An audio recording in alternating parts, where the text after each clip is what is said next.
Back in 2003, the company I'd been working for shut down. And just like that, I was out of a job. Fortunately, I had a solid reputation as a skilled machinist and didn't have to pound the pavement too long. Within a day, I landed a position at a company that, for this story, we'll call Spiral.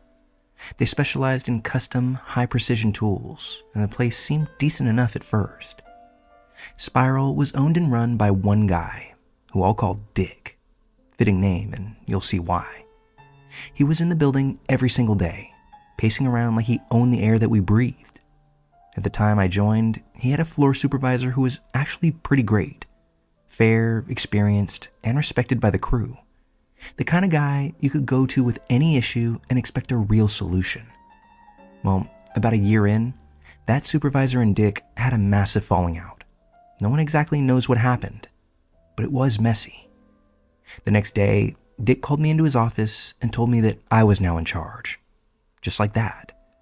No warning, additionally, no raise. Just, you're the guy now. And I should have known then that this wasn't going to be good. Let me paint a picture of Dick for you.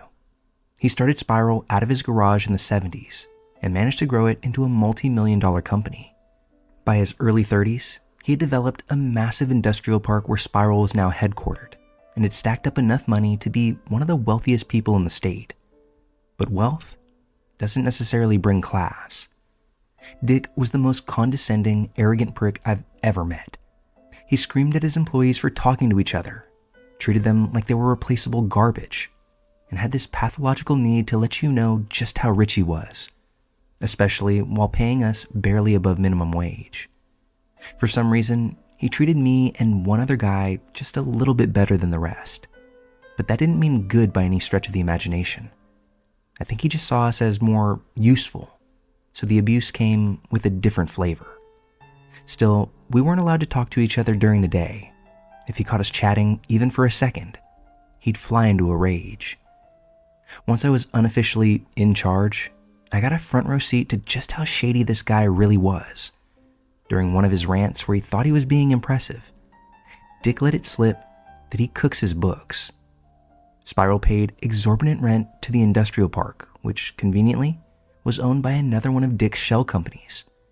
On paper, Spiral barely broke even, but in reality, the guy was raking in cash and hiding it behind a mountain of fake expenses.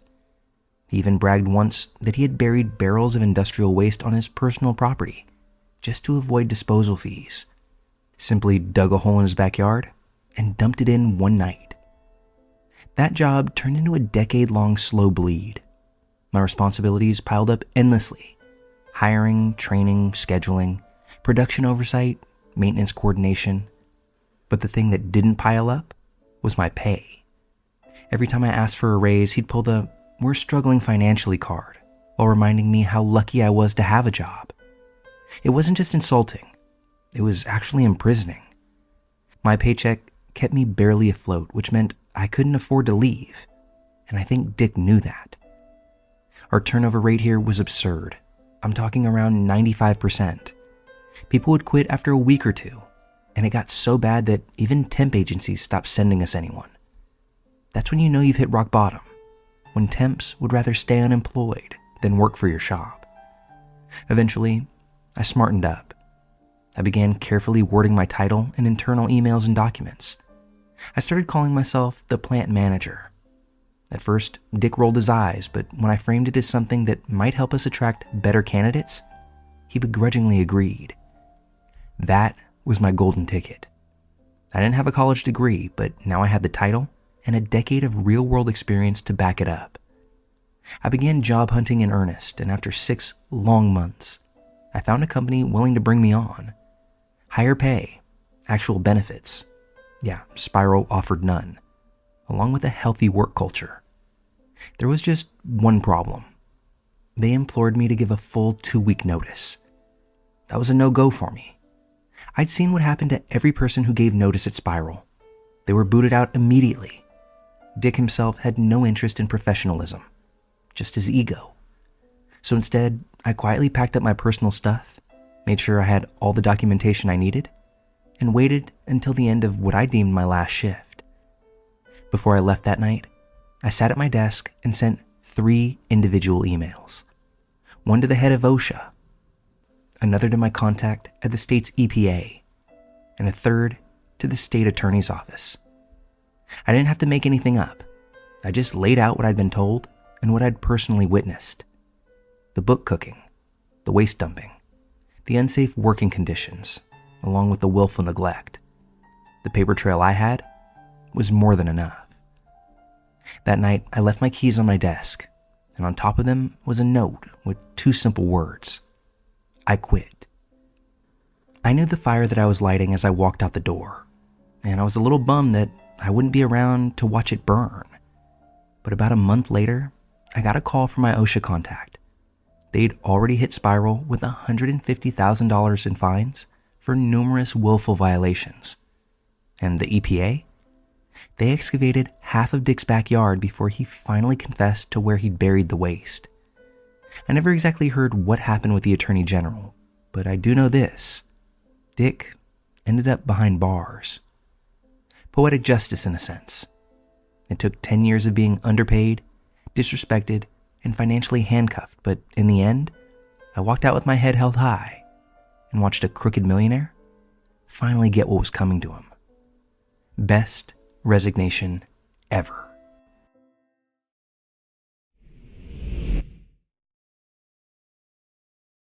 In high school, I was head over heels for my wife's best friend, Emily.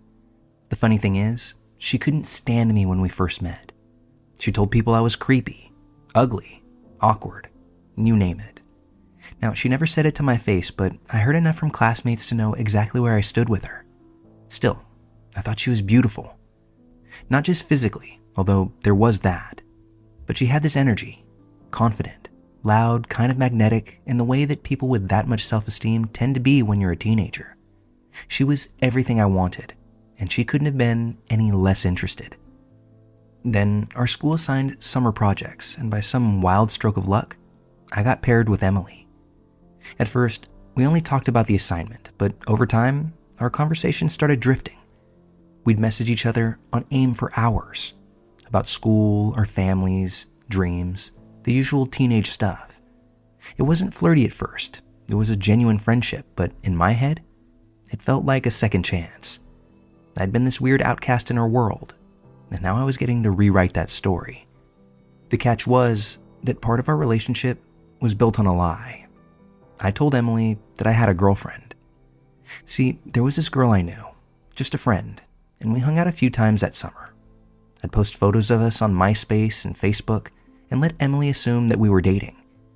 It wasn't just to make her jealous, though, yeah, that was part of it. It was also to make her feel safe around me. To convince her I wasn't pursuing her anymore. And it worked. She relaxed around me, and I got to build this fantasy where she started seeing me as someone different, someone desirable. I'd make up stories about romantic dates with my girlfriend. I'd describe dinners under fairy lights, walks through botanical gardens, late night drives to nowhere just to talk. And Emily ate it all up. She'd sigh and say that was exactly what she wanted. She complained all the time about guys just wanting to hook up with her, never putting in any real effort. I used that. Every one of my fake stories was tailored to hit that emotional soft spot she had. She'd stay up listening to me talk about this imaginary romance and practically narrate her own unmet desires. I was taking notes the entire time. When the school year started again, I broke up with my fake girlfriend.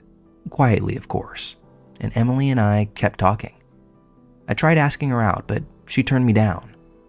I knew she liked me, I think, in some strange, halfway kind of way, but not enough. A few mutual friends told me that she said I was still weird, still off. I remember back, I had these nervous habits back then, and I think that that's at least part of what unsettled her. So I changed. I started lifting weights. I learned how to dress better. I watched how other people moved, talked, stood. I worked more on my stillness, on eye contact, and on ditching those fidgety quirks. It was actually exhausting, but it felt like I was shaping myself into someone she'd want. Every time I saw her, I wondered if I was getting closer. When, out of nowhere, Emily told me that her best friend Sierra liked me. Now, Sierra was the opposite of Emily in nearly every way. Quiet, grounded, introverted. We had barely spoken 10 words to each other before this. We shared a few classes together, but that was it. Still, Sierra was beautiful, curvy in all the ways teenage boys fixate on, combined with this gentle, soft-spoken warmth. I wasn't in love with her, but I figured, why not? If I couldn't be with Emily, maybe this could help nudge me closer to her. So I leaned into it. I started taking Sierra on the most romantic dates I could dream up. Not because I wanted to impress her, but because I wanted Emily to hear about them. From the both of us. I took Sierra to all the places I knew Emily would swoon over. Outdoor movies, lakeside picnics, hole-in-the-wall cafes. I held back physically, barely even kissed her at first. I played it slow, thoughtful, the kind of guy Emily had always said she wanted but never got. After each date, I'd casually mention it to Emily. Nothing braggy, just, oh, we tried this new place, or I made her this playlist. Then Sierra would fill in the rest. I know Emily was listening, and I know it got to her. Meanwhile, her own boyfriend at the time was a disaster. Cheap, demanding, emotionally immature. She'd complain that he took her to Applebee's with a Groupon before trying to pressure her to get down in the parking lot. She'd tell me she wished guys were more like me. She had no idea I was curating my behavior with Sierra just for that effect. But something happened that I didn't plan for. I actually started falling for Sierra. What began as a calculated strategy slowly turned real. We didn't share a ton of interests, but she made me feel steady, safe even. She supported me in ways I didn't expect from someone that I barely knew. She was patient, kind, and genuinely excited about building a future. Even early on, we talked about marriage, kids, a house someday, and I realized I didn't want to let that go. So I made a choice. I let go of Emily, emotionally. Stopped fantasizing about a moment that was never going to happen, and I went all in on Sierra. She was the real thing. I just hadn't seen it at first. Right around then, Emily and her boyfriend had a massive breakup. I mean, explosive. And like clockwork, she called me, crying, emotional, needing someone to talk to. But this took place when I was literally on the phone with Sierra. I had to tell Emily that I'd call her later. And that single moment changed everything. Emily flipped up. She called Sierra and blew up on her, saying things like, I had him first, and he only wants you because I put you two together. She was furious, jealous. Sierra was blindsided. She had no idea Emily harbored any of those feelings. They'd been best friends for years, and just like that, it was now over. Sierra cut her off completely. No more sleepovers, no more texts, no more friendship. Their whole history gone in a phone call. Sierra never forgave her, and still hasn't years later. I don't think she ever will. It's been over 15 years since all of that. Sierra and I got married 5 years ago. We bought a house. We're trying to start a family. I never told her the full story about how we started. About the real reason I dated her at first. About how much manipulation went into those early days, and I don't think I ever will. But I love her, deeply, and not in a I grew to love her way. I genuinely believe we were meant to end up together. I just took a really messed up path to get here. I sometimes think about Emily, what she's doing now, if she ever thinks about me, if she ever regretted waiting too long. Just not in a longing sort of way. More like remembering a version of yourself you no longer recognize. I didn't start this story to make myself sound good. I actually don't think I come off that way at all. But sometimes the truth is complicated. Sometimes the person who wins didn't even know they were playing a game.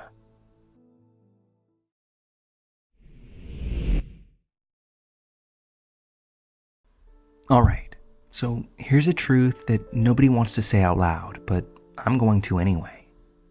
There was this kid in my town, a year below me, senior year, basically the golden boy.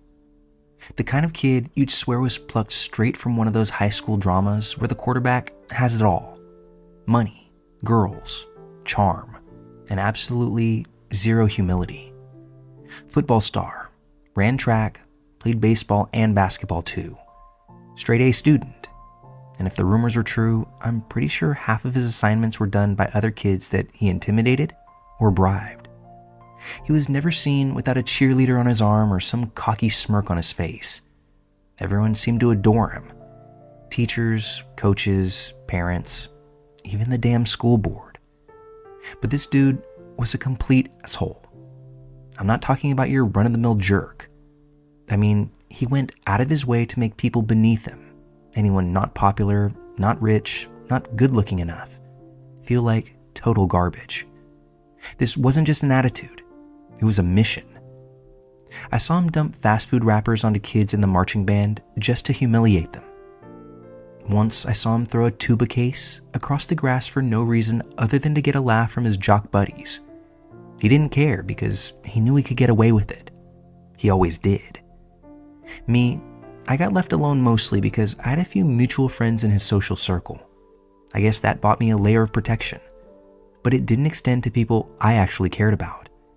He'd bully kids I hung out with, and then flash me a smile like I was supposed to be grateful that he didn't mess with me too. Like I owed him for his selective cruelty. So anyway, last weekend there was this massive house party. End of year kind of deal. Everyone showed up. Me included, although mostly out of boredom. I didn't care to drink or hook up like everyone else. I just didn't have anything better to do. And of course, Golden Boy was there, doing his usual rounds, getting shit-faced like it was a sport. And I mean absolutely obliterated.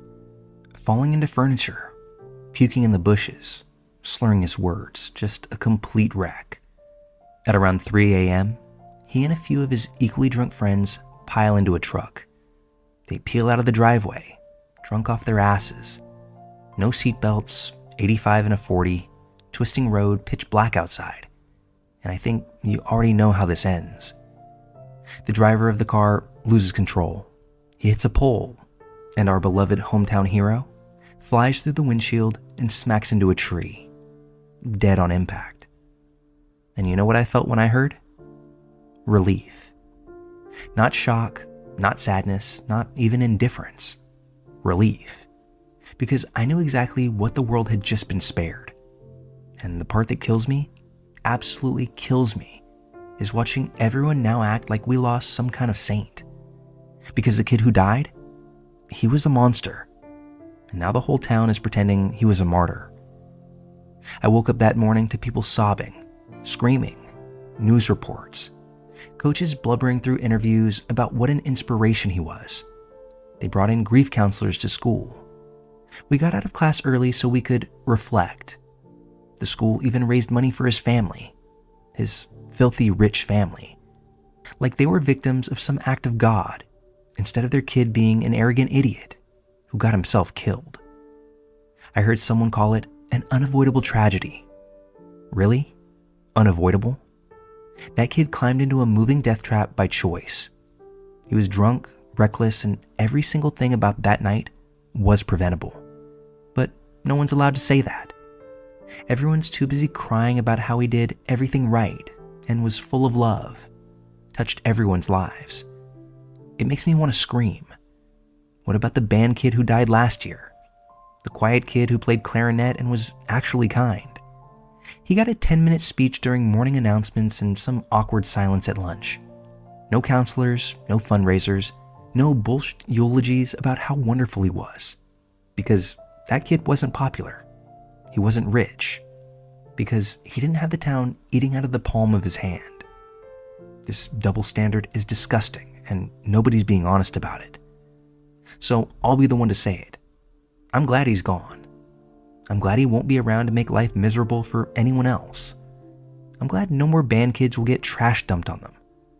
I'm glad no more quiet freshmen will be harassed in the hallways just because they're different. The truth is, he wasn't taken too soon. He was taken before he could do more damage. I know how that sounds. I know I'm not supposed to say that about someone who died. But if we can't be honest after someone's gone, then what's the point of remembering them at all? The fake tears. The rose-colored lies. He was a bully who died doing something stupid, and I won't pretend otherwise. Let everyone else rewrite his story. I'll remember the truth.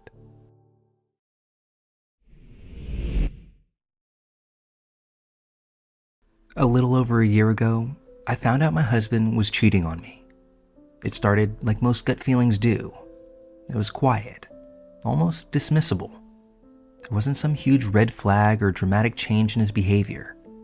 He didn't suddenly come home smelling like perfume or texting from the other end of the couch with a weird grin on his face. No, it was small things. Like how he used to double text me while he was out of town, just to say he missed me. Then suddenly, radio silence. How he used to come home from trips with a souvenir or a funny story. And now all I got were vague shrugs and tired eyes. It was subtle, but it was there. I think I knew long before I ever started snooping. But when someone promises to love you forever, you want to believe them. You want to give them the benefit of the doubt, until that doubt becomes deafening. One night, while he was asleep beside me, snoring away like nothing was wrong in our lives, I got up, went to the kitchen, and made tea that I didn't even drink. I sat there for 20 minutes trying to decide if I could live with the possibility that he was hiding something. Then I walked into his office and opened his email. There it was. Not just some flirtation, not just a one-time mistake like cheaters always like to call it. Full-blown affair. Trips, dinners, pictures. There was even one photo of them on what looked like a rooftop bar kissing, with the city skyline behind them. And in that moment, I snapped. He looked happier in that photo than I'd seen him look in a long time. That was the moment that the sadness in me died, and something much colder took its place. But I didn't lose it, no matter how much I wanted to. I didn't scream or confront him. I don't even remember crying. Instead, I closed the laptop and calmly looked up divorce lawyers the next day on my lunch break. I didn't want a messy exit. I wanted a calculated one. So I met with a lawyer in secret. He confirmed that with my income and the years we'd been married, I would absolutely be eligible for alimony. He asked if I had proof of the affair. I showed him the emails and the photos that I had already backed up to my private drive. He gave me a look that said, "You're not the first, and sadly, you won't be the last." Then he asked me if my husband had any major financial changes coming up. I said yes. He was due for a big raise within the next fiscal quarter. My lawyer smiled and told me waiting until the raise hit would mean a far higher calculation for alimony. That's when it clicked. Not only was I getting out, I was going to make him pay. Literally. So I played the part. I smiled, I cooked his meals, I kept up all appearances. He had no idea I was spending my lunch breaks gathering documents, printing financial records, and positioning myself to walk away with the house and a hefty monthly check. Meanwhile, he kept screwing his little work fling in hotel rooms and coming home to the wife who folded his laundry and kissed him goodnight. I could have thrown it in his face every time I passed him in the hall, but I bit my tongue, because anger gets you momentary satisfaction. Silence lets you win. Then the raise hit.